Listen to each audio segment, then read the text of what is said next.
Hey everybody, Nick here, and today I got a review for you of this little guy right here. This is the Lamy Pens Safari.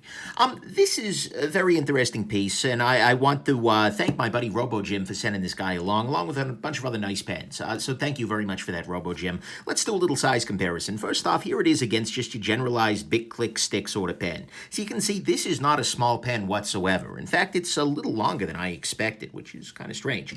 Here it is against the Platinum Preppy, which is another fairly low-end fountain pen.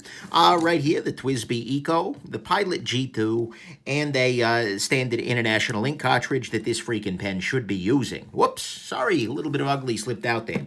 But anyways, that's your size comparison. And then one other note, this is the extra fine nib version of this pen. That's a little bit unusual, but actually it's kind of nice because extra fines can be very hard to get right. So anyways, let's go ahead and jump into the good, the great, the bad, the ugly, the lions, the tigers, and the bears, oh my, of the Lamy Safari. Actually, you don't see bears on safari. You go on safari in like Alaska. So anyways, moving along. On to the good. Okay, so on the good side of this guy, first off, I do love this Lamy branding down here. I think this is a really nice way to do prominent branding on something because it is absolutely, if you're looking at the pen closely, you see it. And you see it nicely, you see beautiful typography, but the thing is, it's also subtle. If you're looking at this from across the room, you just see a purple pen. And so I appreciate very much that they're willing to brand it subtly, but in a way that's nicely designed too. That's great. Next thing, the clip on this guy. We'll talk about it a little bit more later, but the thing is, it is a good clip for keeping this guy in your pocket. It's strong, it's got lots of ramp to get into the pocket, it works very nicely. And in fact, the cap on the whole is pretty nice. One of the things I like a lot about this guy is the capping feel. You put this guy on and then press, and it pops in there. That's the only thing you got to do to cap it back up, and then to remove, you just pull. There's no twisting, but the thing is, it is very secure. I mean, it feels like it's not going anywhere as you're putting this in there. And in fact, this kind of goes into the next element of this guy, which is that it is fairly durable. This is a small, this is a plastic pen here. But it does feel pretty reasonably durable. I feel like I could throw this into a briefcase, let it shake around and whatnot, and it's probably not going to be injured. It's got a little flex to it, but a little bit of flex in some ways feels more durable than these harder plastic pens, like the Lamy 2000, which was a Macrolon thing, but it's plastic, it's a resin thing, whatever it is. I feel like this is a pretty beefy little pen for being plastic. But the fact that it is plastic makes it a little bit more lightweight than you might expect. Coming in at 0.56 ounces, this you're not feeling all day carrying around in the pocket. Frankly, the heaviest part of this guy is the clip. And so that's definitely something there. Next thing I gotta say is that I appreciate this guy. The cap is actually able to post. It doesn't come flying off of this guy if you shake it, and that's really nice if you do a lot of writing while walking around. Can't have the opportunity to set the cap down. I appreciate when that happens. Next thing I gotta say, the grip on this guy is pretty ergonomic. What I mean by that is if you take a look, the bottom part of this is entirely rounded, but up on the top here, they have these little cutouts for your fingers. And so as you're actually writing, see, writing here. Come on, writing. You can see this is a very, very extra fine nib, and it is indeed super, super extra fine. Very freaking fine. And that's, you know, it writes fine, but in the hand, this actually feels pretty nice just carrying it. Using it. Ergonomically speaking, they're doing a good job. Speaking of the nib, two things about the nib. First off, Lamy nibs are generally pretty consistent, which is something I appreciate in the world where many companies, looking at you, Kaweco, are willing to put bad nibs on pens readily. Lamy seems to be a lot more consistent, and that's a very nice thing. And even the extra fine here is writing pretty nicely, given it's a little scrapier because it's an extra fine, but still. And the nib itself is honestly beautiful. It's got a very different aesthetic than, for instance, your TWSBI Eco here. Even though these nibs are around the same size, the Lamy has this more minimalist sort of modern aesthetic relative to the Kaweco, which looks a little more traditional. I love Lamy's aesthetics generally. Like, they have a great design team, and it's nice to see that reflected in the nib here. And then finally, on top of all of that, it is a pretty good price, I gotta say. It's $36, and that includes the cartridge converter, which is something you are absolutely going to need to buy. So it's a nice little price. I mean, you're coming in at a point there where if you lose it, if something happens to it, you're not going to be crying, you know, every day of the week for the next month.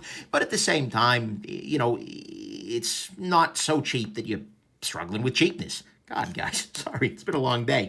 But anyways, so that is that all is the good here, is that it has a pretty decent price. 36 bucks is not bad at all. It has a very nice capping feel to it, which is nice. And the top of the cap, by the way, is a big plus. Sorry. It has a nice looking nib, which actually writes pretty nicely, especially given this ergonomic grip here. The cap does post pretty effectively, has a nice strong clip on it, which is pretty good. The pen actually feels pretty durable, even though it's pretty lightweight, and the branding on this guy is pretty excellent. Let's talk about what's great here. To me, at least, what is great about this pen is the design side of it. It's not going to be for everybody, but the thing is, Lamy has great designers, and you can tell that. Things like the logo, things like the nib shape. There are a lot of really nice aspects to the design of this pen, and it makes it a lot more attractive, I think, than it could have otherwise been. There are a lot of companies that make ho-hum pen designs, very function-forward, like, okay, I hate to beat up on TWSBI here, but the thing is, this is not really a super designed pen. This is like a function forward, all we're going to do is write with this thing pen. Compared to the Safari here, this feels like a very distinct design language sort of statement. And so I appreciate very much that they have gone that extra mile to make something that is reasonably attractive, at least to some. And so, to me at least, that's what's great, is that this pen, much like pretty much every other thing Lamy makes, is very nicely designed. So far, so good. Safari. But let's go ahead and talk about the bad. So, on the bad side, first off, that beautiful style I was just talking about, it's not universally loved. I showed this pen to my fiance, and she took one look at it and said, is that like is that a marker? And I showed it to her like, no, it's a fountain pen. She said, no, that should be a marker, like with a lanyard or something, I quote, attached to a little old lady saying, oh, did you enter the raffle yet? Which, you know, I love her imagination. But look, that right there, that statement is fiancé for this style may not work for everybody. The downside of making a pen that is very nicely designed is that design is a statement. You know, something vanilla like this is harder to object to, whereas this will not land for everybody. So keep that in mind. You might want to ask the fiancé in your life for her opinions before you make the purchase.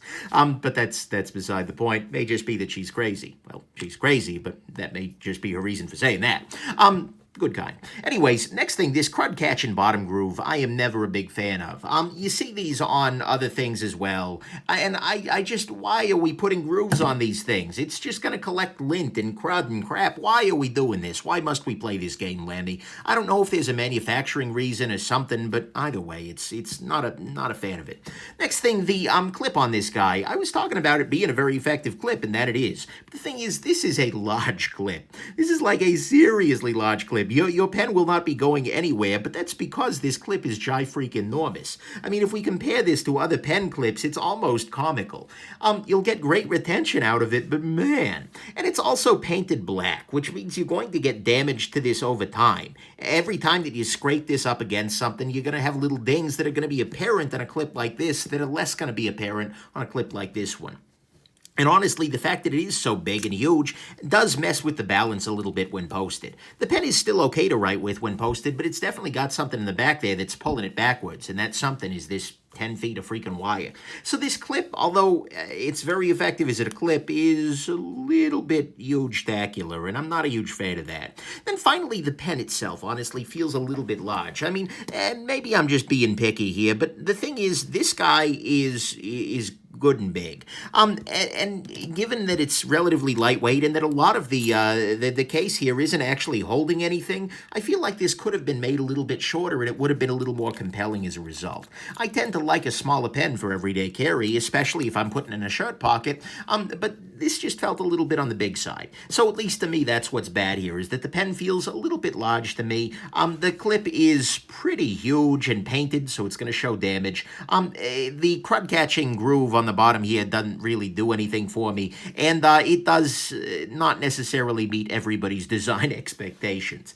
The ugly side for this guy is just one thing, and that is the fact that Lamy is using a stupid proprietary cartridge. What I mean by that is that there is an international standard for ink cartridges for fountain pens. Lamy has decided, you know what? No, we don't need your standards. We're going to charge you extra for our cartridges, and that is always freaking ugly. There is no damn good reason to do that. And in fact, the difference between the Lamy cartridge and the international one is very, very small, but it's enough to make this perfectly wonderful and serviceable cartridge available in short and long sizes completely useless in this pen.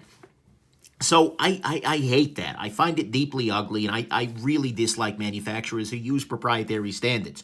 There is a cartridge converter available, as you just saw in here, but the thing is, it adds $6 to the price, and honestly, damn it, why do we have to play these games? Proprietary cartridges are ugly. Stop it, guys. So, at least to me, that's what's ugly, is that they're not using the standard cartridge size that the rest of the damn world agrees is fine. Let's talk about your final conclusions. Look, final conclusion, I think this is a very nice pen. It's a good writer, especially for being extra fine. It has a nice durable body to it, and it's got a unique style. There's a lot of good here, and at the price, honestly, it's a pretty solid option. I could definitely do with a less massive clip and with an actual cartridge, damn it, Lamy. But the thing is, on the whole, it's pretty great. And so there is a lot to love here. That said, if you're paying $30 for a fountain pen, there are some definite other competition to think about. The Kaweco Sport is a much more carry-friendly piece, and it's actually cheap too, as is the Lilliput, which is a little bit more expensive, but these are very carry-friendly, very easy to throw in the pocket and forget about it, whereas this guy is a little bit more huge. Mind you, the nibs on these guys are very inconsistent, so that is a little bit of a downside. Then there's this guy. This is the TWSBI Pens Eco, and this is very different than this guy in that rather than using a cartridge converter, this guy is a piston fill, so you dip this whole thing into a bottle of ink and pull the ink up into the pen, and this means that you get incredible ink capacity on this guy. However, you lose the ability to throw a cartridge in there in general, just off the shelf. But then again, by using stupid cartridges, they've thrown that away too, because you have to buy their own cartridge. Anyway, I rant. I'm beside the point. Look, at the end of the day, though, if you're looking for a relatively inexpensive pen with a good sense of durability, style, and writing quality out of the box, then I think this is not a bad choice. And at the end of the day, you might want to consider taking this little guy out on safari. Anyways, I hope this was interesting and that you have yourselves an absolutely wonderful rest of the day, and that I'm not lying about the qualities of this, because lying's on a safari. Okay. Have a good one, everybody. Bye now.